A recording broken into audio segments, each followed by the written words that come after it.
Hey, so I just wanted to share some of my thoughts about Games Workshop recently announced Warhammer 40K, and my buddy Mark was thinking I could share some of my thoughts for his channel about the new edition, what little we know of it, because I feel like not a lot of specifics have been gone into, although we have learned some big things. Apparently they're taking a lot of inspiration from Age of Sigmar, but they are changing some things, or they've learned some lessons from Age of Sigmar that I think they're going to be applying, and my feelings are a little mixed. I think a lot of people's knee-jerk reaction when they heard they were making, 8th edition Warhammer 40K more like Age of Sigmar was, oh no, rage, the sky is falling.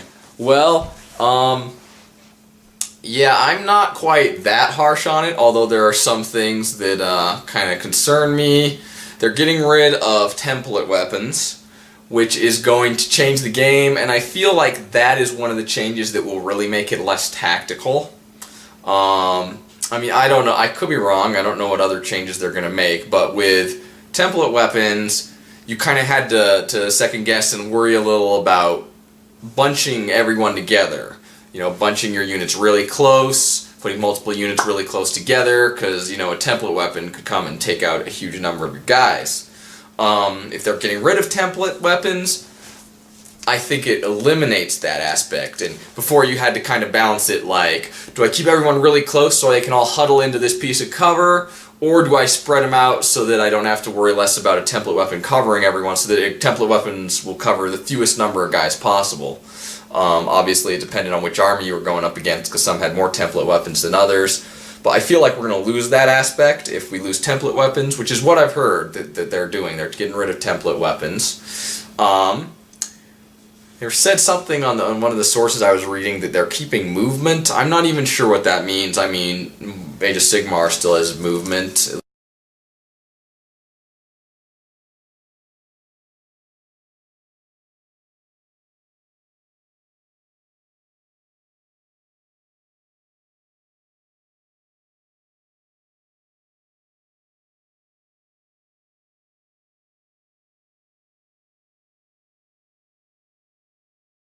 So, full disclosure, I don't play Age of Sigmar, so it's actually kind of tough for me to really use that as a baseline. I've read a little bit about the rules and how they work, so I know a little bit about how it works, but I don't play it, so it's kind of tough for me to make very specific comparisons there.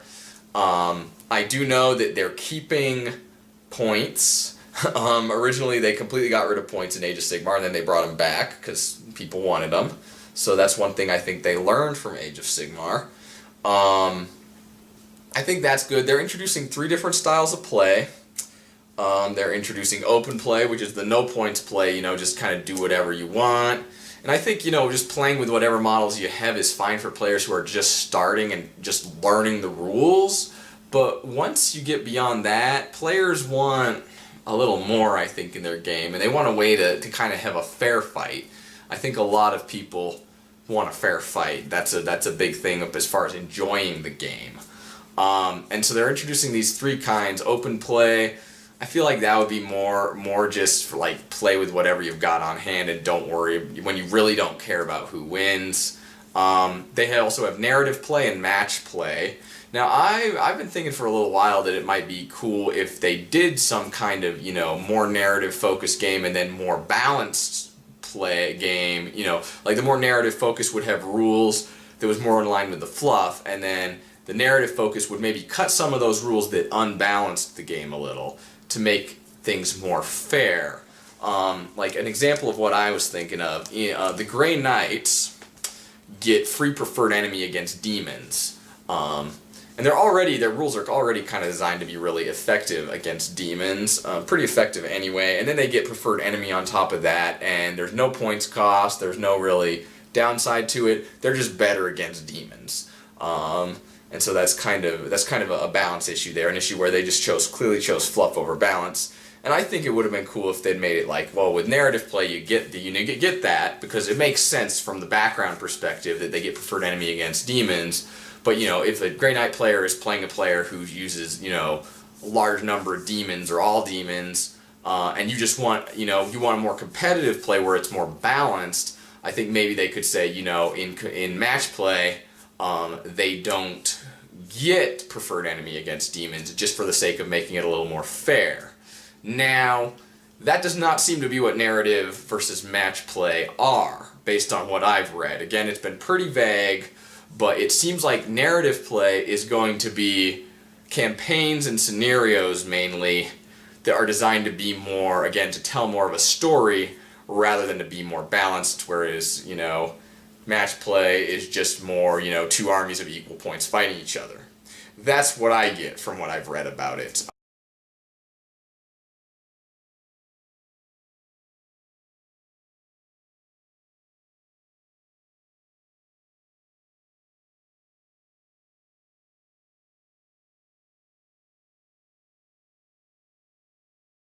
I think it's going to be more like a narrative play will be more like scenarios like Massacre at Sanctuary 101, if you're familiar with that, where one side can outnumber the other by twice as many, and it's, you know, it's because that's the story. Whereas match play is just kind of how we have been playing. I mean, we have been playing in, you know, a typical, you know, 1850, 2,000 point versus 2,000 point game. I mean, I could be wrong about that, but that's what I'm getting out of it. So yeah, I don't honestly feel like that makes too much of a difference. We basically have those two versions already, you know. People design their own scenarios, the Games Workshop provides us with scenarios in the various books, and then we also just have our standard battles, where we both have equal points and fight each other. So that doesn't seem like it's anything new, really. The only really new thing there is open play. Yeah, as far as that, they're getting rid of hull points. That's what I've heard. And they're going to have some kind of table for damaging vehicles. It's going to be possible to destroy tanks with las guns. On one hand, I like this because it's very frustrating when you take kind of a more troop heavy, more of like the typical formatted army, like, you know, people have traditionally taken, and your opponent goes really vehicle heavy and your basic weapons can't hurt them at all. You know, you've got a bunch of people, they're basically useless against a large part of your opponent's army.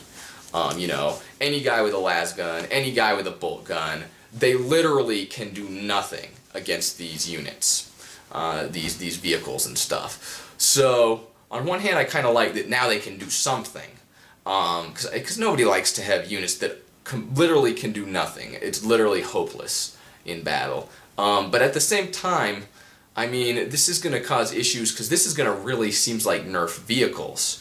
If you can kill them with a bunch of las guns, I don't know how they're going to do it. I mean, they're going to have to make it be significantly very difficult, definitely, to like hurt a tank with a las gun to keep these things balanced. It seems like it's going to be a nerf for vehicles one way or another, and it could be a major nerf for vehicles. We'll see how that works. That's basically everything as far as specific rules. Yeah, I don't know. Like I said, I'm not really doom and gloom about it, but the big things that I would like changed, I don't really think are going to change. I think they're making out some of the changes to be bigger than what they all were, and I think they're acting like people are concerned about some things changing that I don't think we were really concerned about. I mean, as far as how I always have felt about the 40K rule set, can be fun, can also be very frustrating. There's always been balance issues in 40K. Yeah, there's always been balance issues, and just there's a whole lot of what kind of sometimes why I kind of sometimes play sparingly or I like smaller games is there's a lot of wait a really long time while your opponent does all their stuff and takes their turn, particularly in larger games, particularly in Apocalypse. It seems like it takes an eternity for your opponent to go. Occasionally, you know, you roll your armor save, roll see if you die, and other than that, you know, you can have like half an hour in Apocalypse games, or, you know, or you can have a really long time, even longer than that, you can have a really long time just waiting until it's your turn. Probably my favorite tabletop format in terms of rules that I've played, I've played a bit of currently, is Infinity, because it doesn't do that, because, you know, your opponent moves and like shoots at you, but then you get a react. you get something you can do. You can be proactive. You can make tactical decisions. You really can't do that in Warhammer 40K. You're kind of paralyzed. You're like, oh, I gotta take it, weather the storm, hope my dice are lucky. You know, I don't have any important decisions to make until it's my turn. That's why it feels like you're just waiting. You know, you're kind of just waiting and you're a sitting duck your opponent's whole turn. Very you go, I go. Doesn't seem like this edition is going to get away from that at all. So probably the change that I would like best is not going to happen. And I was never really on the table anyway, let's be honest. So, again, so much of the things I'm hearing about 8th edition is so vague, I think we're really going to have to wait and see. I'm not hugely as biased against it as I'll bet some people are. I mean, you know, just hearing that they're taking, you know, they're making it more like Age of Sigmar, I'm sure there's got to be a lot of negative reaction to that. I'm not quite as negative on that. They said they're not going to end the 40K universe, but they are moving the story forward. Again, we'll just have to wait and see what happens with that. You know, they're bringing Primarchs back and stuff. I'm not sure how I feel about that. I mean, last time they moved the story along that I really liked, it was the Eye of Terror campaign. That was really cool. Of course, we all know how that ended. They just, Chaos won, and then they just basically retconned it out. I'm Mr. Bad Guy. Yes, I'm everybody's Mr. Bad Guy. I think it would have been kind of cool if they'd stuck with that, maybe moving forward with this one. But they're kind of going in a different direction. Yeah, that's pretty much all my thoughts on the new 8th edition until we learn more. Until you know it actually comes out. I don't think we can make too many other big judgments because, again, the information they're sharing, they've told us some big things. Definitely some really big changes being made, especially compared to some changes between some of the other editions. But, again, it's really vague, a lot of it, as to what exactly we can expect. So we'll just have to wait and see. I'm going to be cautious about jumping to conclusions. You can share your feedback in the comments, I guess. Thanks. Bye-bye.